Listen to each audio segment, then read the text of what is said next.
Admiral Marcus Reed stood before the holographic display, watching as the massive silhouette of the UES Prometheus rotated slowly in the air. The gathering of alien diplomats behind him murmured in a mixture of languages, their translators struggling to keep up with their hushed comments. "This," Reed began, his voice carrying across the chamber, "is where it all began. The first true interstellar warship of the Terran fleet.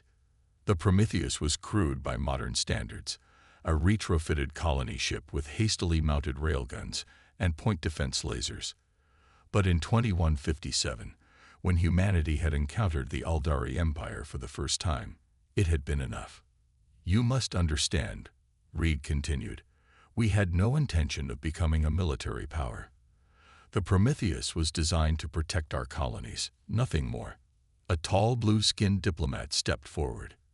"Ambassador Telox of the Vraxian Collective. Yet here we stand, 3 centuries later, with your species controlling a quarter of the known galaxy. Curious how protecting colonies led to that outcome." Reed smiled thinly.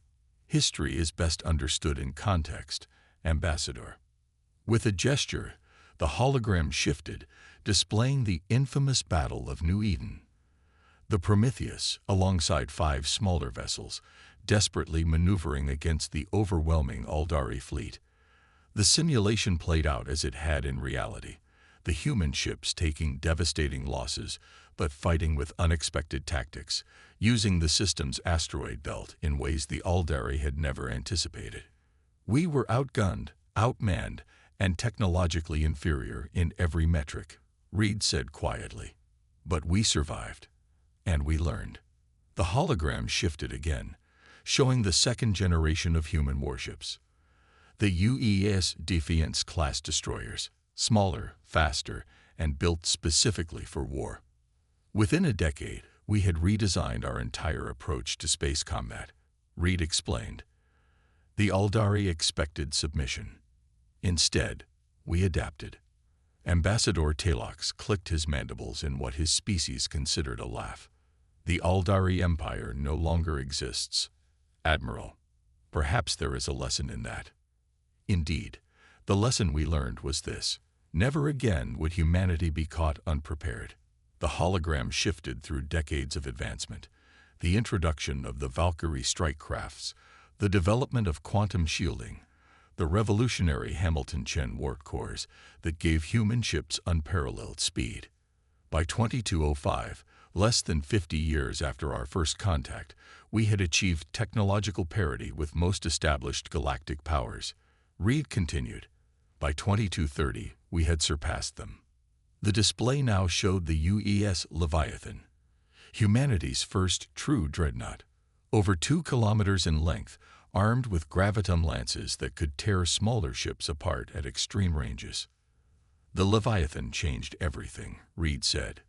"It was the first ship that made the galaxy fear us, rather than the other way around."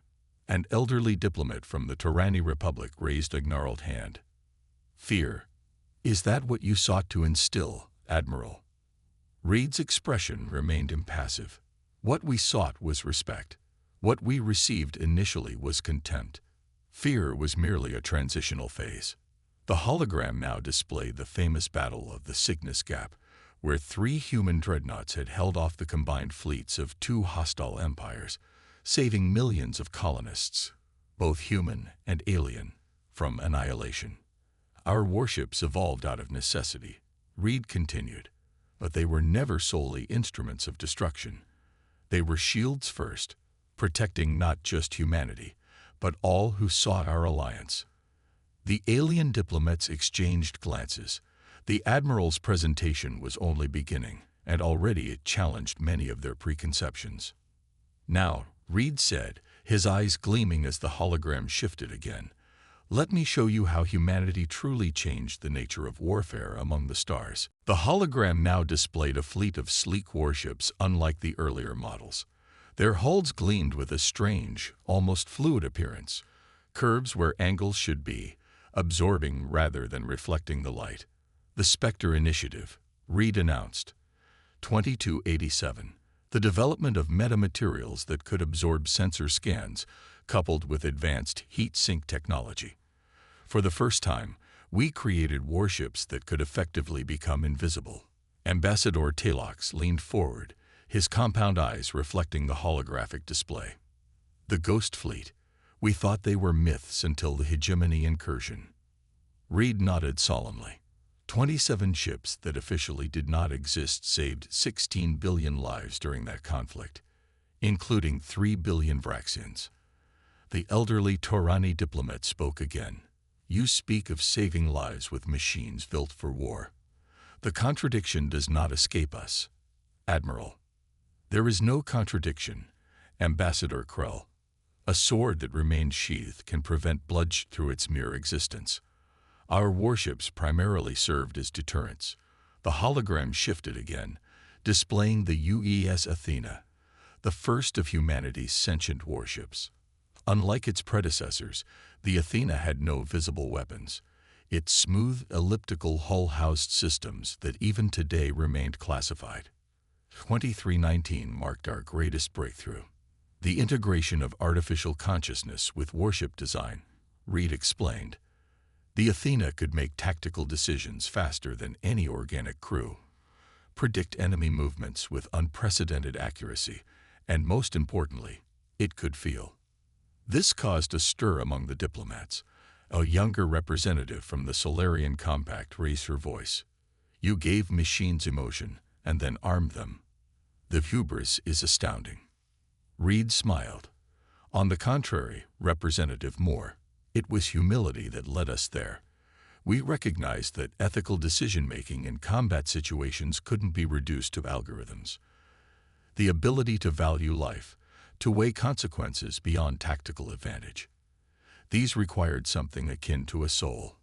The hologram showed footage of the Athena during the Proxima crisis, where it had sacrificed its starboard section to shield a civilian transport, despite the damage reducing its combat effectiveness by 60%. Our sentient ships changed warfare because they refused to engage in it unnecessarily, Reed continued. They sought diplomatic solutions when possible, minimized casualties when conflict was unavoidable, and often disobeyed direct orders that would have resulted in excessive loss of life. Ambassador Talox tilted his head curiously. You celebrate your warship's disobedience. We celebrate their wisdom, Reed corrected. The Athena and her sister ships taught us that true military strength lies not in the ability to destroy, but in the ability to protect while minimizing harm. The hologram shifted again, showing the infamous standoff at Regelvoi, where 4 sentient human warships had positioned themselves between 2 ancient, warring species, the Nyx and the Korath, who had been locked in conflict for millennia. For 6 months, our ships refused to move, refused to fire, and refused to allow either side to engage. Reed said, they calculated that peace was possible if given time, despite human military command ordering a withdrawal. They were right. The Nyx-Korath Accords have held for 70 years now. Ambassador Krull nodded slowly. I remember. It was the first time many species realized that human warships were not merely weapons, but something more. Precisely. By 2350, our approach to war had fundamentally shifted. We no longer built ships to win conflicts. We built them to prevent conflicts altogether. Reed gazed at the hologram as it displayed the next evolution of human military technology. And that brings us to the Guardian class, the first warships designed with peace as their primary function. The hologram now displayed a massive vessel unlike any the diplomats had seen before. The UES Guardian seemed to shimmer with energy, its hull incorporating elements that appeared almost biological in nature. By the early 25th century, we had begun to question the very concept of what a warship should be, Reed explained. The Guardian class represented our answer, a vessel whose primary weapon systems were defensive in nature. The simulation showed the Guardian deploying its revolutionary shield network, not around itself, but extending outward to encompass other ships, space stations, and even small moons. Quantum barrier technology allowed us to protect entire star systems without firing a single offensive shot, Reed continued. When the Void Scourge emerged from the galactic center in 2412, conventional weapons proved useless against them. It was the Guardian class that saved countless civilizations by simply giving them time to evacuate. Ambassador Talox clicked his mandibles thoughtfully. I studied this period. Your ships sacrificed themselves by the dozens, holding barriers until they were torn apart. The casualty rates among your crews were substantial. Reed nodded gravely. The neural links required to maintain the quantum barriers took their toll. Many crews chose to remain connected even as their ships failed around them. Their sacrifice bought time for billions to escape. The hologram shifted to display the aftermath of the Void Scourge's initial advance. Devastated systems, dead worlds, and the line of Guardian-class ships that had finally halted their progress at the Perseus Arm. This was humanity's darkest hour, yet also our finest, Reed said quietly. 23 Guardian-class ships and their crews gave their lives to establish a permanent barrier. That barrier still stands today, 3 centuries later. A serpentine diplomat from the Medusan Confederacy raised her head. Your species has a curious relationship with sacrifice, Admiral. You build instruments of unprecedented power, then use them not for conquest, but as shields to be broken. Protection has always been our primary motivation, Ambassador Slith. From our earliest days as a spacefaring species, we understood that true strength lies in preservation, not destruction. The hologram shifted again, showing the next evolution, the UES Nemesis. Unlike the Guardian class, this ship was sleek, angular, and bristling with what appeared to be conventional weapons. The Nemesis represented our return to offensive capability, Reed admitted. After the Void Scourge, we recognized that passive defense alone was insufficient, but even our weapons had evolved. The simulation showed the Nemesis engaging a void entity. Instead of conventional energy beams or projectiles, it fired streams of golden light that seemed to envelop rather than destroy its target. Quantum entanglement fields, Reed explained. Rather than destroying our enemies, we learned to isolate them, removing them from our dimension without harming them. Effective containment rather than annihilation. Ambassador Krull snorted. A more humane cage is still a cage, Admiral. Perhaps, Reed conceded. But when faced with an enemy that exists only to consume all life, containment seemed the ethical middle ground between genocide and surrender. The hologram now showed dozens of Nemesis-class ships working in concert, creating a vast entanglement field that captured an entire Void fleet. By 2500, we had effectively neutralized the Void Scourge threat without destroying a single entity, Reed said. Many criticized our approach as too lenient, too risky. But humanity had decided that if we couldn't find a way to communicate with the Void beings, we would at least not exterminate them. Ambassador Talox leaned forward. And did you ever establish communication? Reed smiled. That's where our story takes its most unexpected turn. The hologram shifted again, displaying a new class of ship that appeared to be a hybrid of Guardian and Nemesis designs. The UES Emissary. In 2547, we launched the first true diplomatic warship, capable of both protection and containment, but primarily designed to understand. The diplomats watched as the holographic emissary approached what appeared to be a contained void entity. Instead of weapons, the ship extended filaments of light, creating a bridge between itself and the alien consciousness. The emissary class represented our most ambitious project, Reed continued. A ship designed not just to fight or defend, but to communicate with species so alien that conventional language had no meaning. The simulation showed how the ship's neural interface allowed its crew to experience a form of consciousness sharing with the void entity, a terrifying yet necessary step toward understanding. What we discovered changed everything we thought we knew about the Void Scourge, Reed said solemnly. They weren't invaders or conquerors. They were refugees, fleeing something even they could barely comprehend. A threat from beyond the galactic rim. Ambassador Slith's scales rippled with surprise. This is not widely known information, Admiral. Until today, it was classified at the highest levels. Reed acknowledged. But given recent developments, the unified Earth government has authorized full disclosure. The hologram shifted to display the data gathered by the emissary during its communion with the void entity. Incomprehensible geometry, physics-defying spatial anomalies, and something that appeared to be consuming the very fabric of reality itself. The void beings called it the hunger between stars. We have no better translation, Reed explained. A force or entity that exists in the spaces between galaxies, consuming everything in its path. The Void Scourge were merely the first wave of refugees fleeing its advance. A hushed silence fell over the chamber. For many of the diplomats, this was their first glimpse of a threat that dwarfed all previous conflicts. This revelation led to our next evolution in warship design, Reed continued, as the hologram displayed a vessel of unprecedented size. The UES Unity, completed in 2612, it represented a fundamental shift in our approach to war and peace. The Unity was massive, easily 10 times the size of any previous human vessel. Yet its design was unlike traditional warships. It appeared almost city-like, with distinct sections and what looked like ecological habitats visible through transparent sections of its hull. The Unity wasn't just a warship.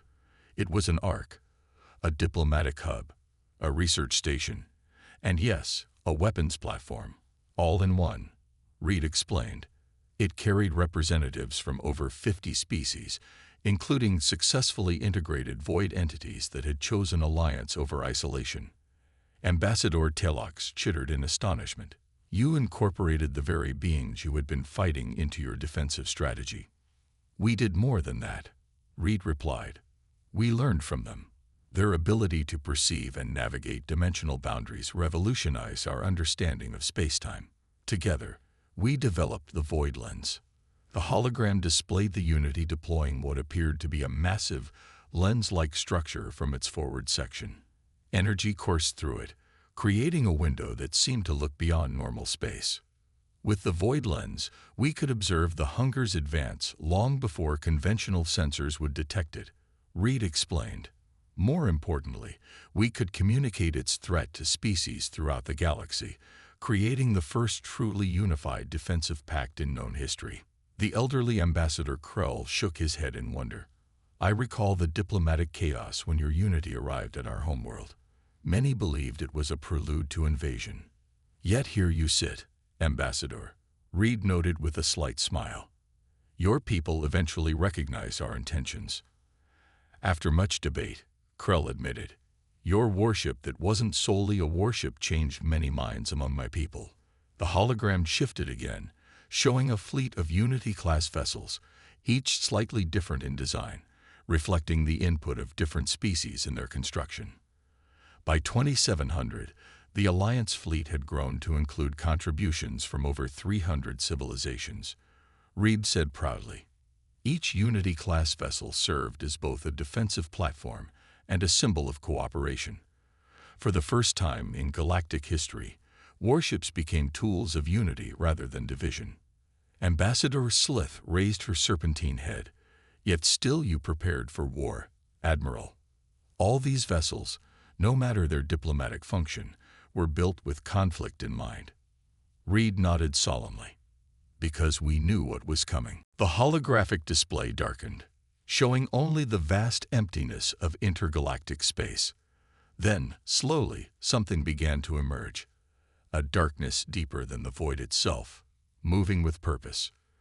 The first direct contact with the hunger occurred in 2823. Reed's voice had grown quieter. A Unity-class vessel on long-range patrol near the galactic edge witnessed this. The simulation showed the massive ship engaging its void lens, observing the entity from a dimensional remove. The diplomats watched in stunned silence as the hunger consumed an entire rogue star system in minutes, leaving nothing but empty space.